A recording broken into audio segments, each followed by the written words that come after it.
Bloody horse stuff everywhere. Horse stuff. Horse stuff. Horse stuff.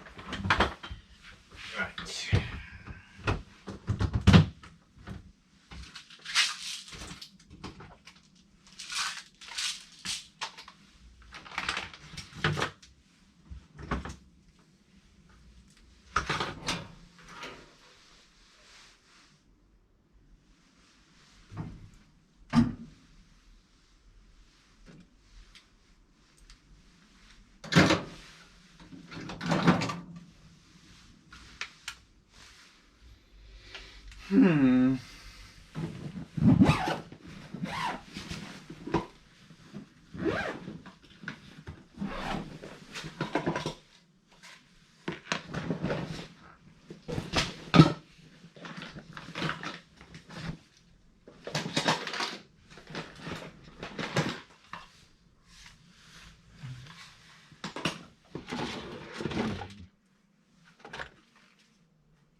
My airsoft collection has become unruly.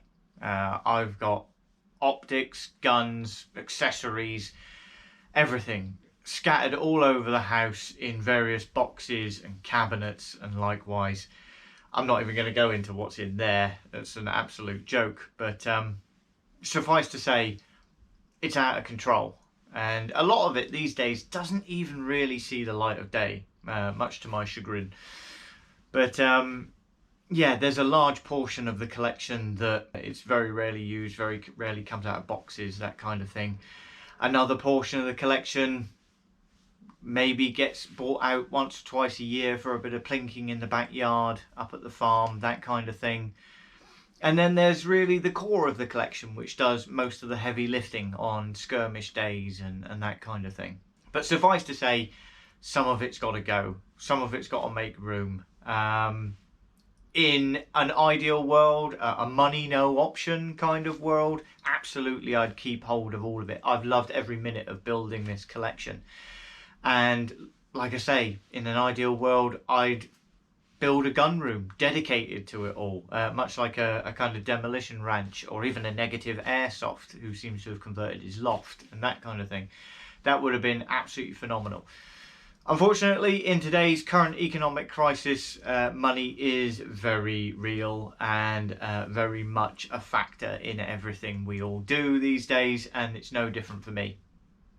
Especially when your Ford Ranger goes bang in the biggest way possible, and now I have to find money for a new head gasket and skim of the head and all the rest of it. So, like I say, something's got to give, something's got to go, but what? And where from? And that's a lot harder than you might think. I've got a really solid collection. I love every individual piece for different reasons. Whether it be a bullpup or a sniper rifle, they've all got something that drew me to them in the first place, and something that ultimately I don't necessarily want to get rid of. But we're going to have to make those tough decisions. I mean, let's just take this cabinet next to me as a prime example. This is my sniper rifle cabinet. So in it we obviously have my Silverback HTI, the heavy lifter of the group. Then we have my Action Army T10 or AAC T10. This is obviously the one we've been using in the upgrade videos as well. So this has got basically 500 FPS now, and very keen to get that out in the field. I thought I was going to go then. Then on top of that we have my Tokyo Marui L96. Obviously this is done in the particular CSGO skin. It's very lovely, but is bog standard. Ooh. Alongside that we have my Ares Striker, ASO2. This needs some love and attention, but it's still in there. And then just to cap everything off in this particular cabinet, we have my SVU from Cyma. So all of these guns have something I absolutely adore. The Cyma obviously is essentially an AEG, but it's gorgeous. I love a ball pop. The SVU appeals to me for all of its Russian goodness.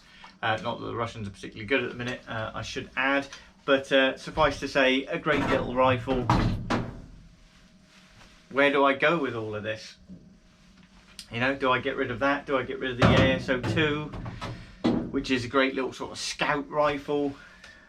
Could I bring myself to part with the L96, which as you can see has an EOTech because it hasn't got that much range, but I kind of like it with the EOTech on it. Could I bring myself, now that the series is you know, sort of at a crossroads, could I part with the AAC T10, which is arguably possibly the most usable rifle of the lot, being right up there on the power stakes. It's a really good looking rifle. I'd be sorry to see that one go as well. And let's face it, I'm probably not going to get rid of the HTI, but it is an option. That's a hell of a lot of money in one package that gets used even on skirmish days, maybe twice a year. It's a hell of a lot of money to keep just sitting around doing a sweet load of nothing. So yeah, there are decisions all across the board, and that's purely my sniper collection. You know, and that's without the PSG-1 as well, which is officially a sniper, but is probably only mildly as powerful as the L96. But suffice to say, I don't know where I'm going with any of this. And that's ultimately where I'd like you guys to come in. Because these are decisions I can't bring myself to make on my own. So, what I propose is that I will flash up on the screen at the end of this video a complete list of my collection. And what I'd like you guys to do in the comment section down below, or via Facebook, Instagram, whatever, contact me and give me your 3 absolute choices that you would keep and your 3 absolute choices that you would get rid of. From there, I'm going to compile a list. I'll publicize the list and we'll see exactly what we end up with, and ultimately if I can bring myself to follow your recommendations. So there we have it, guys. Your homework for today. Help me decide what's going to stay in my collection and what's going to go. As always, if this video is of any entertainment to you, my pain especially, then a like and a subscribe is always welcome. And I'll see you guys for the results next week.